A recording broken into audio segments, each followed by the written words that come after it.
est-ce que vous pouvez commencer par partager votre, d'où vous êtes, combien de temps vous êtes ici? Je crois que maintenant vous êtes citoyen américain, votre situation personnelle. Oui, bonjour, bonjour Maria, bonjour à tous. Je m'appelle Harry Esso et je suis honoré de partager un peu de moi avec vous.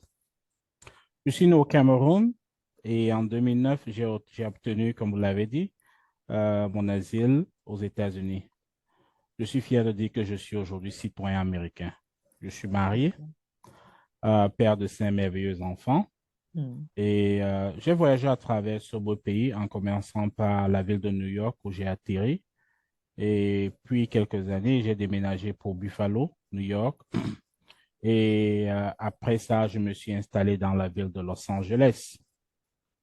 Aujourd'hui, je suis à Portland, Maine, à cause du travail. Et voilà un peu de moi. Merci, Maria. D'accord. Alors, Harry, est-ce que vous pourriez nous expliquer ce que vous faites à Charter Communication? Quel est votre travail là-bas? Et puis aussi, qu'est-ce que c'est Charter Communication?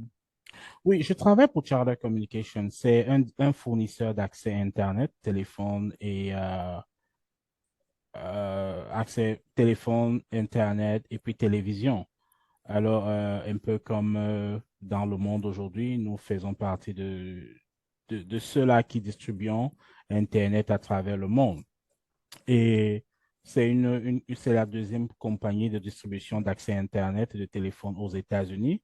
Wow. Et il y a quelques années, ils se sont lancés aussi dans la téléphonie mobile, puisque avec la 5G, la 5G, tout a basculé et Mm. la nécessité de se lancer dans ce monde où la communication devient, et surtout avec le COVID qui vient de passer, tout le monde Mm. a appris l'importance d'avoir un système de communication fiable. Donc Mhm. voilà où je travaille. Je suis aujourd'hui comme directeur principal parce qu'on a Wow. directeur et on a directeur principal. Et puis après ça, les opportunités, c'est d'être par exemple vice-président de la compagnie. Donc voilà un peu ce que je Ouais. fais. Oui, vous avez vraiment très bien réussi, Harry. Et justement, est-ce que vous pouvez nous expliquer comment vous avez trouvé cet emploi? Quels sont, disons, un peu les défis que vous avez trouvés au cours de votre parcours professionnel, mais Yeah. surtout, comment vous avez pu surmonter ces défis alors que vous étiez dans un nouveau pays? Exactement. Oui, Maria, il faut dire que je suis arrivé aux États-Unis comme demandeur d'asile et ça n'a pas été facile. Quand je Ah, dis ça n'a pas été facile, je ne peux pas oublier RIF, cette organisation qui a été là pour moi à un moment où je ne savais même pas où j'étais. Parce que vous arrivez dans un pays, il y a les barrières linguistiques, il y a un certain nombre de détails personnels que vous mhm, avez du mal à pouvoir vous entremêler et sortir de cette situation. mhm, Alors, je commence ma carrière bien évidemment par des petits boulots. J'ai travaillé mhm, dans des emplois comme agent de nettoyage dans des hôpitaux. mhm, J'ai été cuisinier dans des petits restaurants de frites de mhm, poulet. Et voilà, j'ai même travaillé comme un agent dans des stations de service, un mhm. agent de station de service. Et parce que ce n'est pas évident. Vous avez dans un pays, vous avez la barrière linguistique, vous avez tous Bien les sûr. problèmes que vous pouvez rencontrer. Vous avez certes des diplômes dans le pays où vous venez. Maintenant, comment les traduire? Comment se remettre à niveau? Et c'est le moment pour vous, parce que déjà, la barrière linguistique, le seul moyen pour vous de battre la barrière linguistique parfois, c'est de commencer par des petits boulots, où vous commencez Mhm, par parler avec des gens autour de vous et ça mhm, vous permet de commencer à capter quelques... entre-temps, vous allez prendre les cours d'anglais, vous allez prendre ceci, mais vous deviez suivre. Et c'est pendant ce temps, quelques années plus tard, je rencontre le secteur de l'industrie du câble, comme on mhm, l'appelle ici communément, c'est-à-dire que la télécommunication. mhm, Alors, je me dis, oh, et à ce moment, nous travaillons à l'époque pour une compagnie qui était à l'époque DirecTV. Elle installait les petites antennes sur des maisons, un peu mhm, comme en Afrique on trouve avec CanalSat.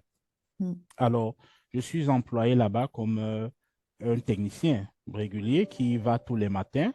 Et mon travail, c'était juste d'aller installer. Nous avons quelques Mhm. décodeurs, nous passons quelques câbles, boum, c'est bon. Et puis voilà. Et c'est là où j'ai commencé à trouver cette passion. Mais je n'avais pas, je me disais, c'était juste un petit boulot pour traverser où j'étais. Mhm. Alors, j'avais toujours ce rêve de petit enfant africain qui se dit, je voulais être docteur. Alors, je décide de partir de New York, où j'étais à cette époque, pour aller à Buffalo parce que je voudrais être docteur. J'allais à une école pour être docteur en pharmacie. Mhm. Et 2 ans dans le programme, je me suis rendu compte que financièrement, je n'avais pas les capacités de me payer une école de pharmacie Mhm. parce que je n'avais pas les parents pour signer pour signer pour une dette, pour m'aider et un certain nombre d'éléments. Alors, je suis pratiquement avec, et mon épouse arrive d'Afrique et elle Ouais, me retrouve. Alors, il faut prendre soin de la famille que vous aviez tout à déjà en fait. main. Et c'est là où je me dis, oh, mais je suis en train de travailler pour l'industrie du câble. Qu'est-ce que je Mhm. peux faire?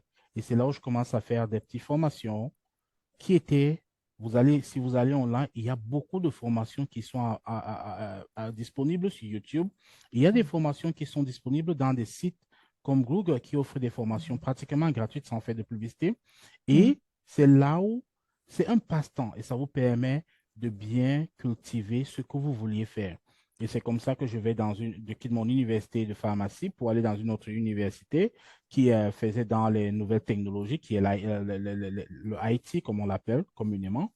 Et c'est là où je pars de là pour commencer ma carrière aujourd'hui dans le câble. Je suis passé de, de technicien qui allait dans les maisons installées. Je suis devenu ingénieur qui Wow. a appris à encapsuler le signal, à les mettre, à créer de ce qu'on appelle des IP addresses, un certain nombre d'éléments.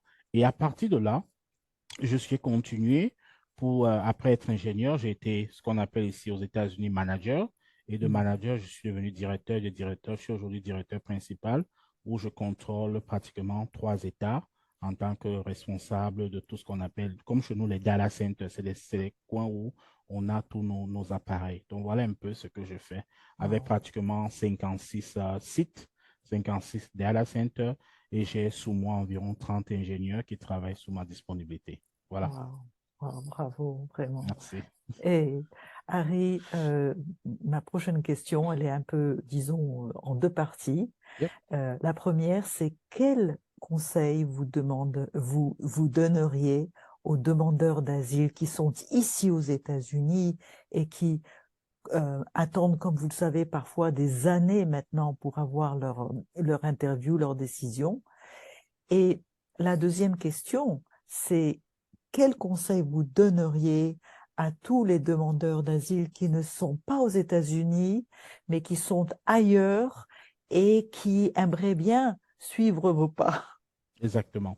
Oui, bien entendu, en tant que personne qui a vécu les défis de la demande d'asile, il faut bien dire qu'à notre époque, les choses n'étaient pas aujourd'hui avec le flux et le nombre de personnes.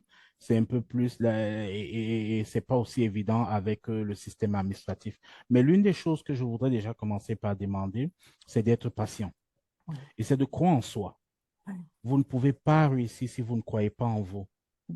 Si vous avez fait le déplacement pour arriver dans ce nouveau pays d'accueil, soyez patient et faites confiance à vous parce que vous avez un talent. Et ce Mhm. talent, pendant que vous attendiez votre procédure d'asile, qui reste une procédure certainement longue, prenez ce temps pour commencer à projeter sur votre prochaine vie. Comment est-ce que sera votre vie dans votre pays d'accueil? Mhm. Si votre pays, vous savez, vous c'est un pays, nouveau pays qui a des nouvelles cultures, qui a des nouvelles expériences, qui a un certain nombre de choses. Vous devez commencer à vous incorporer dans cette nouvelle culture. Et regardez les opportunités qui s'ouvrent à vous. Nous venons tous avec des rêves. Moi, j'avais rêvé être docteur en pharmacie. Mhm. Aujourd'hui, je ne suis pas docteur en pharmacie, mais je suis docteur en nouvelles technologies. Mhm. Ça veut dire que je continue à donner ce service que j'avais voulu donner. Peut-être à un moment, je voulais le donner sur le côté médical, mais aujourd'hui, je donne un service qui est toute une autre demande. Et pendant que vous êtes là, essayez de ne pas seulement rester à penser, parce que plus vous êtes seul, plus vous ne créez pas quelque chose pour vous aider vous-même, le temps vous consomme et vous avez tendance à croire que ça ne finira pas. Oui. Il y a des formations gratuites, il y a des opportunités. Vous avez des organisations qui sont tout autour de vous. Rapprochez-vous vers ces organisations. Renseignez-vous. Parce que le pays que vous avez choisi est plein d'opportunités. Que ce soit ici aux États-Unis, que ce soit en Afrique, il y a plein d'opportunités. Maintenant, il y a aussi le monde de la technologie est un monde qui est encore ouvert. Il est Mm, assez vierge. mm, Ne pas seulement se focaliser sur des opportunités que nous sommes faits depuis l'enfance. Parce que parfois, on se dit, moi, j'avais voulu être docteur. mm, Et je connais des gens qui voulaient être avocats après leur situation, mais qui ne sont pas avocats, qui sont dans tout autre domaine. mm, Faites confiance à vous, donnez-vous des opportunités et renseignez-vous. Il y a beaucoup de gens qui ont rencontré des champs similaires. Rapprochez-vous de ces gens et ils certainement vous donneront leurs expériences, leurs opportunités et les stratégies que vous deviez mettre en place. Parce que tout commence par ce que vous faites aujourd'hui. Vous le faites bien, vous allez vous rendre compte que c'est la carrière même que vous vouliez. Mais parce que vous êtes dit, oh, je ne veux pas, non.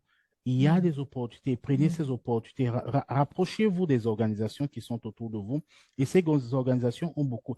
Et ce n'est que ceux qui se décident d'y faire vraiment. Et comme je le dis souvent, c'est les premiers à se lever le matin et qui mm, sortent, qui profitent de ce que la nature a offert. Ceux qui mm. restent dans leur lit n'auront malheureusement pas la chance. Ils arriveront quand les meilleurs fruits ont été ramassés. Voilà ce C'est que je vrai. pourrais apporter. En tout cas, Harry, on vous remercie vraiment beaucoup parce que vous savez que vous nous inspirez beaucoup, Arif, et que euh, merci de partager votre expérience extraordinaire et à bientôt et bonne chance encore pour tous les succès à venir et que vous avez déjà réalisés. Merci. Mais Maria, je voudrais juste prendre l'opportunité pour vous remercier. Remercier RIF, remercier toutes ces organisations qui travaillent pour aider euh, des jeunes, des personnes qui demandent l'asile parce qu'ils souffrent vraiment. Mais je voudrais aussi dire à toutes ces personnes que ce n'est que le début. Les bonnes choses sont en train d'arriver. Quand j'arrivais à New York il y a quelques années, je ne savais même pas où j'allais. Et aujourd'hui, voilà, je suis content d'être où je suis. Je vis une vie de famille en paix. Je suis assez ouvert. J'ai beaucoup plus d'opportunités. Et je voudrais juste leur dire que euh, cherchez juste à vous intégrer et accepter où vous êtes aujourd'hui. Le meilleur reste à venir et tout ira bien pour vous. Ça, je vous rassure, tout ira bien pour vous. Merci.